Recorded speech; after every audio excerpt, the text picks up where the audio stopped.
नमस्कार, मैं हूं आपके साथ अंकिता पाल। बुलेटिन की शुरुआत करते हैं। लगातार हो रही आगजनी की घटनाओं को देखते हुए सीएम धामी का बयान सामने आया। आपको बताते चले कि सीएम धामी ने कहा कि प्रदेश में हो रही वनाग्नि की घटनाओं पर जल्द ही काबू पा लिया जाएगा। सेना से भी इस संबंध में सहायता ली जा रही और हेलीकॉप्टर के माध्यम से भी आग बुझाने का कार्य किया जा रहा है। जंगलों की आग हमारे लिए बहुत चुनौती है और लगातार आग बढ़ी है। उसको लेकर हम लगातार तैयारी भी कर रहे हैं। लगातार जो जरूरत की चीजें हैं उसके लिए भी काम कर रहे हैं। सेना से भी हमने मदद मांगी है। सेना के हेलीकॉप्टर भी आज पानी डाल रहे हैं और भी मैं भी आज हल्द्वानी में भी अभी इस पर मैं मीटिंग करने वाला हूं। कल देहरादून में भी करी है। हमारा हर प्रयास रहेगा कि जल्दी जल्दी इस आग पर काबू पाया जाए। हम इसके लिए काम कर रहे हैं। सेना के हेलीकॉप्टर भी लगाए गए? हाँ, सेना के लोगों से मदद मांगी है। आज सेना के हेलीकॉप्टर भी इस काम में करें।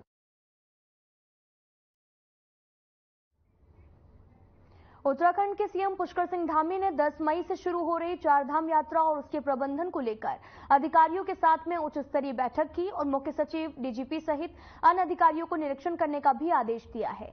सीएम ने चारधाम यात्रा शुरू होने से पहले यात्रा मार्गों पर सभी आवश्यक व्यवस्थाएं सुनिश्चित करने के भी निर्देश दिए हैं। यात्रा को सुगम बनाने के लिए विभागीय सचिव स्थानीय स्तर पर भी तीर्थ यात्रा की व्यवस्थाओं का निरीक्षण करेंगे। मुख्य सचिव की ओर से चारधाम यात्रा व्यवस्थाओं की साप्ताहिक समीक्षा बैठक भी की जाएगी और राज्य में कानून और पुलिस व्यवस्था की जानकारी लेने के लिए डीजीपी चारधाम धामों का निरीक्षण करेंगे। इसके अलावा बुजुर्गों तीर्थयात्रियों के साथ में चारधाम यात्रा मार्ग के कई बिंदुओं पर निजी स्वास्थ्य परीक्षण किट भी प्रदान की जाएगी। देखिए, चारधाम यात्रा हर साल उसकी संख्या में कई गुना बढ़ोतरी हो रही है।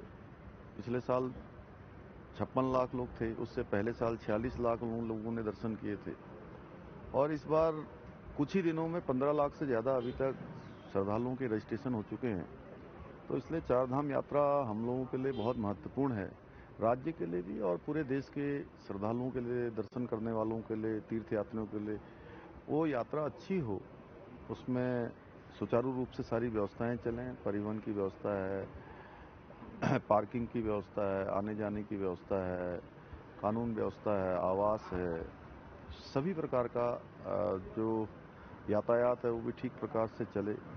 किसी को, जो श्रद्धालु आ रहे हैं, उनको परेशानी न हो। उत्तराखंड में चारधाम यात्रा शुरू होने में अब चंद दिन बचे हैं और यात्रा शुरू होने से पहले पर्यटन मंत्री सतपाल महाराज ने प्रेस वार्ता को संबोधित किया और जानकारी देते हुए बताया कि यात्रा में शुरू होने में पूर्व यात्रा मार्गों पर स्थित GMVN के गेस्ट हाउस की बुकिंग में लगातार इजाफा हो रहा है। पर्यटन मंत्री ने उम्मीद जताई है कि पिछले साल के 56,31,000 श्रद्धालुओं के रिकॉर्ड को इस बार भी यात्रा तोड़ेगी। आपको बताते चले कि चारधाम की यात्रा अब जल्द ही शुरू होने वाली है और कुछ ही दिन बचे हुए हैं यात्रा को शुरू होने में। इसमें लेकर आपको बताते चले कि GMVN की बम्पर कमाई भी हो चुकी है। लगातार यात्रियों ने रजिस्ट्रेशन करवाया हुआ है और साथ ही होटल्स की भी बुकिंग अब शुरू हो चुकी है, जिसको लेकर पिछले साल का भी रिकॉर्ड इस साल टूटने वाला है। दरअसल रजिस्ट्रेशन की संख्या दिन पे दिन बढ़ती जा रही है। 7 बजे से रात्रि 10 बजे तक संचालित रहेगा। वर्तमान में भी यह संचालित है। पर्यटकों और यात्रियों की लंबी कतारों एवं अधिक समय तक प्रतीक्षा न करनी पड़े, इसके लिए चारधाम यात्रा में धामों के दर्शन के लिए टोकन स्लॉट की व्यवस्था की गई। आपने देखा होगा कि हम जब डॉक्टर का अपॉइंटमेंट लेते हैं या वीजा का अपॉइंटमेंट लेते हैं तो वो एक नंबर दे देते हैं, नंबर चलते रहते हैं और जब उनका स्लॉट आता है, उनकी अनाउंसमेंट होती है, वो पहुंच जाते हैं। तो यात्रा में जब दर्शन के लिए लोग लाइन में लगते हैं तो कोई 2 घंटे, 4 घंटे, 5 घंटे, बड़ी दिक्कत हो जाती है। इसके लिए हम टोकन और स्लॉट सिस्टम हमने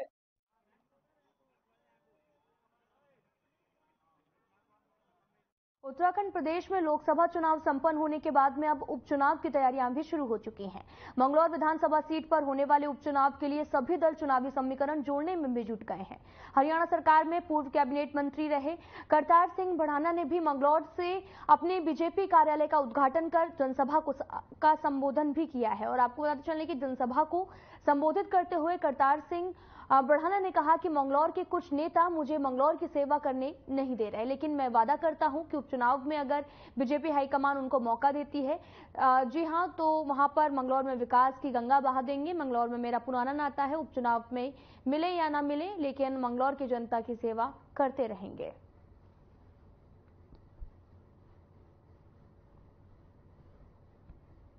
आपको बताते चले कि बीजेपी कार्यालय का यहां पर उद्घाटन किया गया और इस दौरान उन्होंने मंगलौर की जनता का समर्थन भी मांगा है और साथ ही उन्होंने कहा कि मैं मंगलौर की जनता की सेवा करता रहूंगा, टिकट मिले या फिर ना मिले।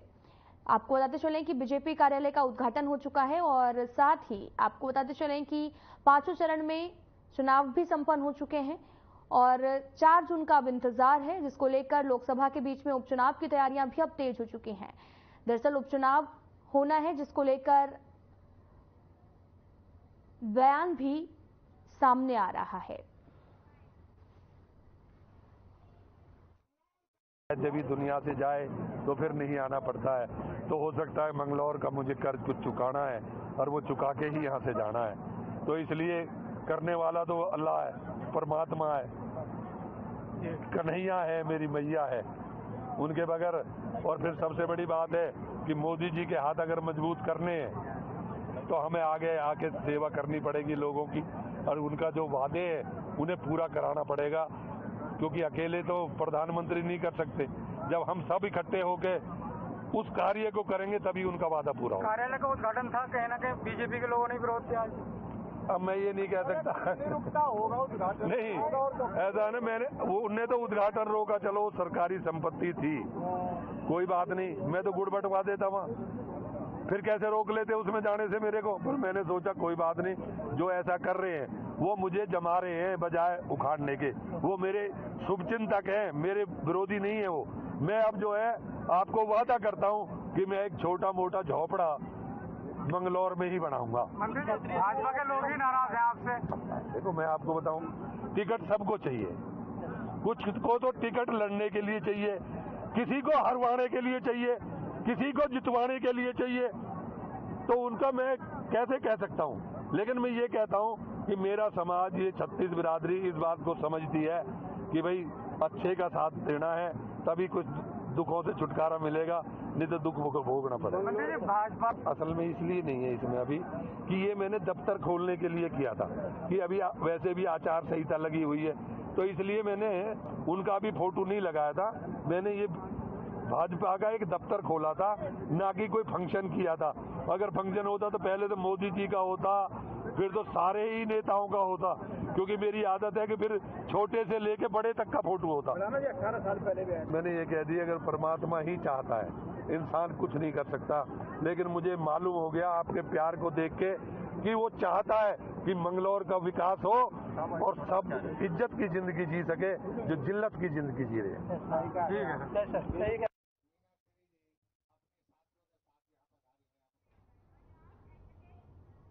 मोदी सरकार के पक्ष में अब संत खुलकर भी सामने आ गए हैं। आपको बताते चले कि हरिद्वार में संतों की सबसे बड़ी संस्था अखिल भारतीय अखाड़ा परिषद ने तय किया है कि सनातन की रक्षा करने वालों के प्रचार के लिए वे देश भर में भ्रमण करेंगे। उसके साथ ही अखाड़ा परिषद के अध्यक्ष श्री महंत रविंद्रपुरी ने यह भी बताया कि लंबे समय के बाद देश को सनातन की रक्षा करने वाला प्रधानमंत्री मिला है और ये बड़े सौभाग्य की बात है।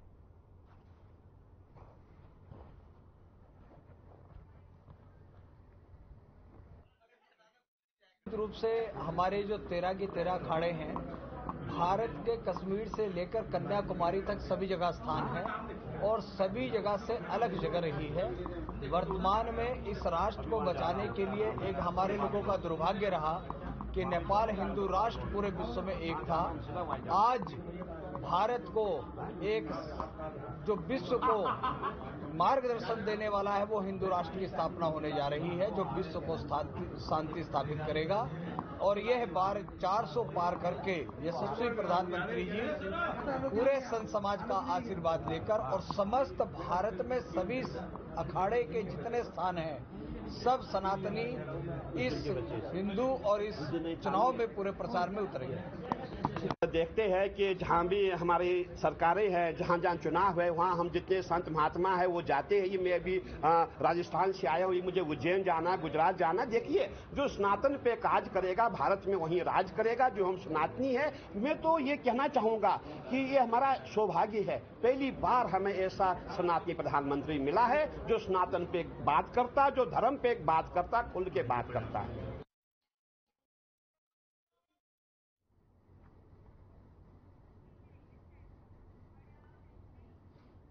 गर्मी बढ़ने से इन दिनों उत्तराखंड के पर्वतीय इलाकों में पहाड़ भी दबने लगे हैं, जिससे आपको बताते चलें कि वनाग्नि की जो घटनाएं हैं वो भी सामने आने लगी हैं। गौचर क्षेत्र के अंतर्गत धनपुर रेंज में दावानल से वन संपदा जलकर खाक हो गई है, जिसमें पर्यावरण दूषित होने के साथ साथ वन जीवों के अस्तित्व पर भी खतरा मंडराने लगा है। घटना को लेकर वन क्षेत्र अधिकारी ने भी बयान देते हुए कहा कि फिलहाल वन अग्नि को लेकर कंट्रोल कर दिया जाएगा और साथ ही प्राकृतिक प्रेमी में भी जो है वो काफी चिंतित हैं।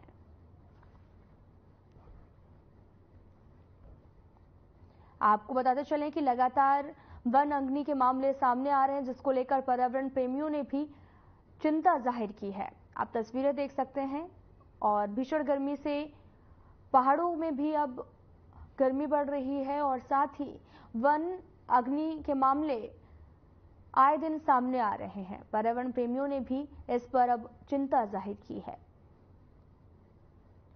भीषण गर्मी की वजह से लगातार आग लगने की घटनाएं भी सामने आ रही हैं, जिसको लेकर पर्यावरण प्रेमियों ने भी चिंता जाहिर की है।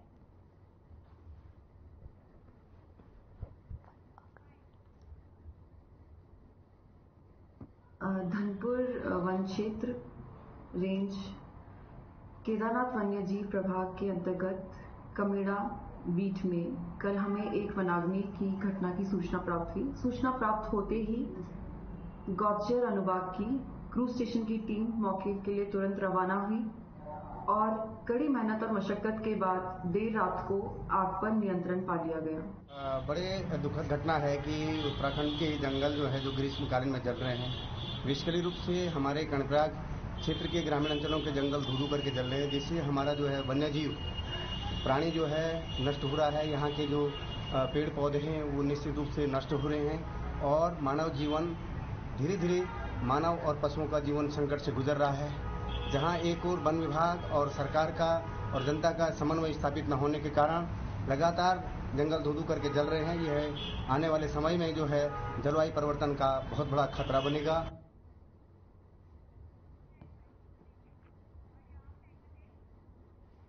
सीएम पुष्कर सिंह धामी ने परेड ग्राउंड के बहुउद्देशीय हॉल में roll ball federation of India द्वारा आयोजित 16वीं sub junior under 14 boys and girls national roll ball championship में प्रतिभाग करते हुए खिलाड़ियों का उत्साहवर्धन किया है। 25 से 28 अप्रैल तक आयोजित राष्ट्रीय स्तर की इस सब junior under 14 boys and girls national roll ball championship में देश भर की 28 टीमें भाग ले रही हैं।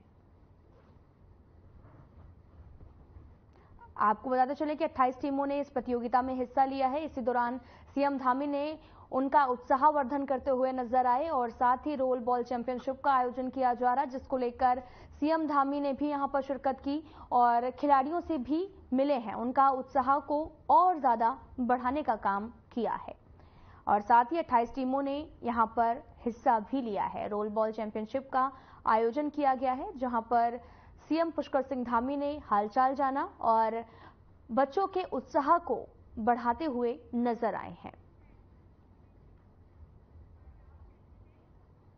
प्रदेश में लोकसभा चुनाव होने के बाद में अब उपचुनाव की तैयारियां भी शुरू हो चुकी हैं। मंगलौर विधानसभा सीट पर होने वाले उपचुनाव के लिए सभी दल चुनावी समीकरण जोड़ने में जुटे हुए हैं। इसी को लेकर हरियाणा सरकार में पूर्व कैबिनेट मंत्री रहे करतार सिंह बढ़ाना ने मंगलौर में अपने बीजेपी कार्यालय का उद्घाटन किया। इस दौरान जनसभा का भी आयोजन किया गया। जनसभा को संबोधित करते हुए करतार सिंह बढ़ाना ने कहा कि मंगलौर के कुछ नेता उन्हें मंगलौर की सेवा करने नहीं दे रहे। इस दौरान उन्होंने जनता से भी वादा किया कि उपचुनाव में अगर बीजेपी हाईकमान उनको मौका देती है तो वो मंगलौर में विकास की गंगा बहा देंगे।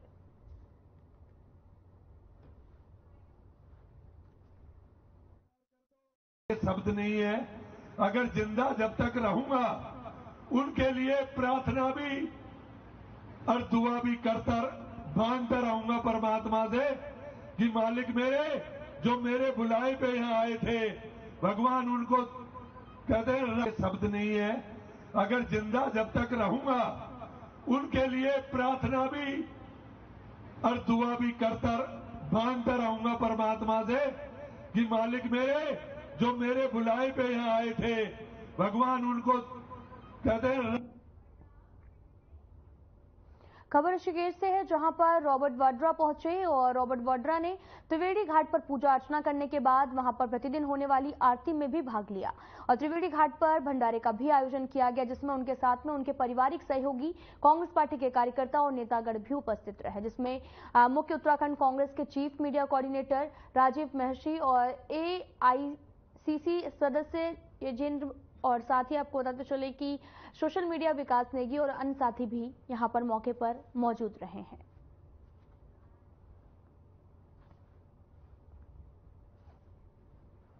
आपको बताते चले कि कांग्रेस के कई नेता त्रिवेणी घाट पहुंचे हैं। दरअसल रॉबर्ट वाड्रा भी ऋषिकेश पहुंचे, जहां पर त्रिवेणी घाट में मौके पर मौजूद रहे और यहां पर उन्होंने गंगा आरती की और साथ ही भंडारे का भी लुत्फ उठाते हुए नजर आए हैं। इस दौरान कांग्रेस के कई नेता भी मौके पर मौजूद रहे हैं। रुद्रपुर थाना क्षेत्र के लंबाखेड़ा गांव में एक सड़क हादसा हो गया, जिसमें एक युवक की मौके पर मौत हो गई, जिसके बाद में पुलिस ने शव को कब्जे में लेकर पोस्टमार्टम के लिए भेज दिया। जानकारी के मुताबिक मृतक बड़खेड़ा विलासपुर गांव का रहने वाला था और इसी को लेकर लंबाखेड़ा के ग्राम प्रधान विक्रम सिंह ने बताया कि इस हादसे की खबर मिलने के बाद में वे वहां पर पहुंचे थे। उन्होंने ये भी बताया कि मृतक का वाहन के नीचे आने से घायल हो गया और थोड़ी देर बाद में उसकी मौत हो गई है।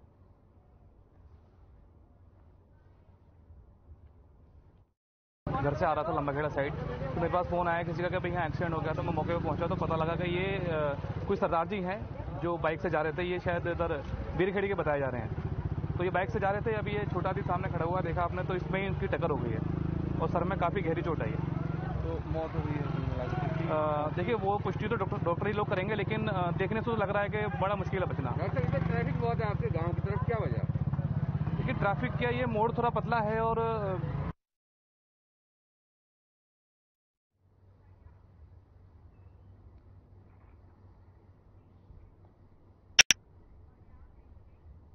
तो बढ़ते आगे, हरिद्वार देहरादून राष्ट्रीय राजमार्ग पर माजरी के निकट सहायक संभागीय परिवहन विभाग ने पूरी रात विशेष चेकिंग अभियान चलाया है। इस दौरान 18 वाहनों के चालान भी काटे गए, जुर्माना भी वसूल किया गया। हरिद्वार देहरादून राष्ट्रीय राजमार्ग पर माजरी के निकट सहायक संभागीय परिवहन विभाग ने पूरी रात विशेष चेकिंग अभियान चलाया।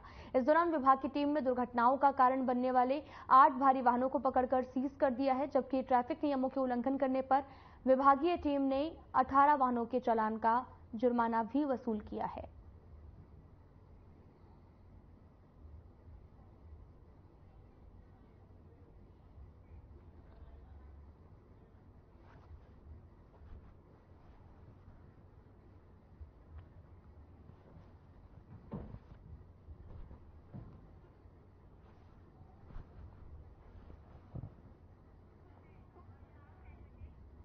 नगर निगम ने परिसर में मुनादी कर कल तक अतिक्रमण खुद हटाने की नसीहत दी है। चारधाम यात्रा बस ट्रांजिट कंपाउंडर में हुए अतिक्रमण पर ऋषिकेश नगर निगम के अधिकारी एक्शन मोड में नजर आ रहे, जहां पर नगर निगम ने परिसर में अतिक्रमण हटाने की नसीहत भी दी है और साथ ही नहीं मानने वालों पर कड़ी कार्रवाई की बात भी की गई और मुनादी के दौरान सड़क पर रखे गए अस्थायी फ्लेक्स बोर्ड को भी नगर निगम की टीम ने कब्जे में ले लिया है और चार धाम यात्रा संचालित करने वाली संयुक्त रोटेशन व्यवस्था समिति ने बस ट्रांजिट कंपाउंड में हुए अतिक्रमण को हटाने की मांग प्रशासन से की थी। मांग को संज्ञान में लेते हुए नगर आयुक्त शैलेंद्र सिंह नेगी के निर्देश पर सफाई निरीक्षक अभिषेक मल्होत्रा पूरी टीम के साथ में बस ट्रांजिट कंपाउंड में पहुंचे और पूरे परिसर में मुनादी कर लोगों को खुद से अतिक्रमण हटाने की नसीहत भी दी है।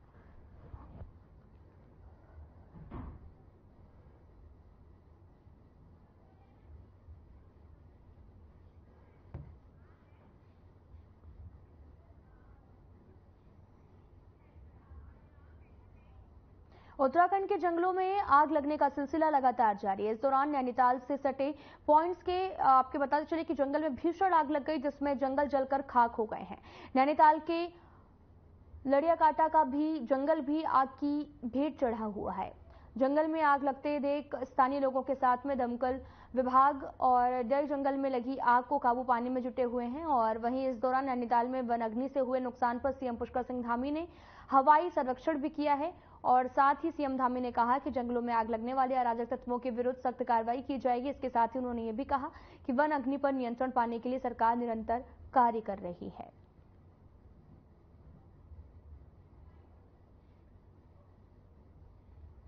आज आग की कम से कम 7-8 घटनाएं हो गई हैं। फायर टेंडर जो है गेठिया और जूलीकोट की तरफ गए हैं। एक फायर टेंडर हमारा पाइंस में काम कर रहा है। मैं भी अपने और कर्मचारियों के साथ बीटिंग मेथड से बुझा रहे हैं। ट्रैफिक को हमने रोक रखा है क्योंकि हवा बहुत तेज है, बहुत गहरा धुआं है, कुछ दिखाई नहीं दे रहा है। तो एक घर में लगी है, बेसिकली उसको कंट्रोल करने की सोच रहे हैं हम सब। अभी जंगल में आग लग गई है। अभी ITI का एक मकान जल गया है। अब एक रिहायशी मकान यहाँ भी है जो ऑन रोड है, इसमें भी आग लगने का खतरा है। और हमारी कैंप साइड में भी फायर आ गई थी, वो तो हमने किसी तरह कंट्रोल करी है, पर फायर आगे बढ़ गई है बहुत। अब कितना चलेगा मुझे नहीं पता। अरे बहुत आग है गुरुदेव, आग कंट्रोल ही नहीं हो पा रही है। मैंने सुबह फायर फाइटर बुलाया था, 101 में फोन किया था, वहां पे तो डिस्कनेक्ट हो गया था। 112 में करा था, फिर देहरादून से ही फोन आया, फायर ब्रिगेड भी आया, पर वो कंट्रोल से बाहर हुए, उनका पानी खत्म हुआ, चले गए, उसके बाद दोबारा नहीं आए। अब कहाँ गए मुझे नहीं पता है, पर आग कंट्रोल नहीं है। फॉरेस्ट वाला भी कोई नहीं आया।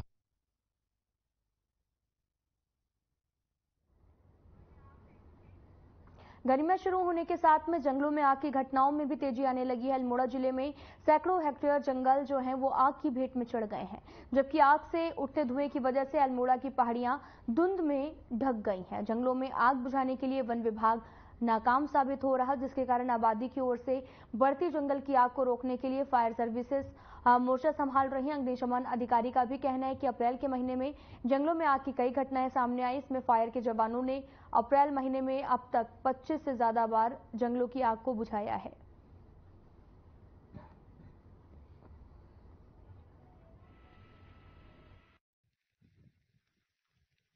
यहाँ पर अभी अप्रैल के महीने में लगभग 20 से 25 के तकरीबन आग लग चुकी है और फॉरेस्ट फायर ही ज़्यादा है। हमारे जवानों के द्वारा त्वरित कार्रवाई करते हुए इसको बुझाया जा रहा है। फॉरेस्ट विभाग इसमें ज़्यादा हेल्प नहीं कर पाता है। आबादी की तरफ बढ़ती है तो जो लोग हमसे अपेक्षा करते हैं कि तुरंत आग पे आएं और तुरंत बुझाएं, उनको सुरक्षित करें, और यही हमारा उद्देश्य है कि जल्द से जल्द पहुंच के उनको बचाया जाता है और जान माल को पूरी तरह से सुरक्षित किया जाता है। देहरादून से बड़ी खबर आ रही, जहां पर भारी बारिश के साथ में हुई ओलावृष्टि। बारिश ने दिलाई है गर्मी से राहत। प्रदेश में मौसम फिर से सुहाना हो गया है। बड़ी खबर इस वक्त की देहरादून से भारी बारिश के साथ ओलावृष्टि देखने को मिली। बारिश ने भारी गर्मी से राहत दिलाई है। प्रदेश में मौसम फिर से सुहाना हो गया है। बारिश ने दिलाई गर्मी से राहत। बड़ी खबर इस वक्त की देहरादून से, जहां पर आपको बताते चलें कि भारी बारिश के साथ में ओलावृष्टि हुई है, जिससे गर्मी से लोगों को राहत मिली है। प्रदेश में फिर से मौसम सुहाना हो गया है। आप तस्वीरें देख सकते हैं जो कि देहरादून से हैं। भारी बारिश के साथ में ओलावृष्टि देखने को मिली, जिसके बाद में गर्म मौसम में लोगों को राहत भी मिली है। आप तस्वीरें देख सकते हैं कि प्रदेश में मौसम फिर से सुहाना हो गया है।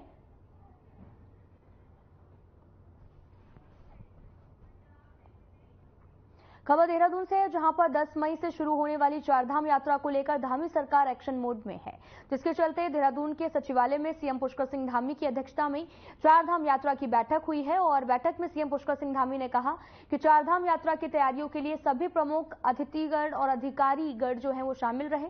साथ ही उन्होंने ये भी कहा कि सभी तैयारियों का हमने आकलन कर लिया है और विश्लेषण भी किया है। जितने भी फीडबैक आए हैं उन्हें में सुधार भी किया जाएगा।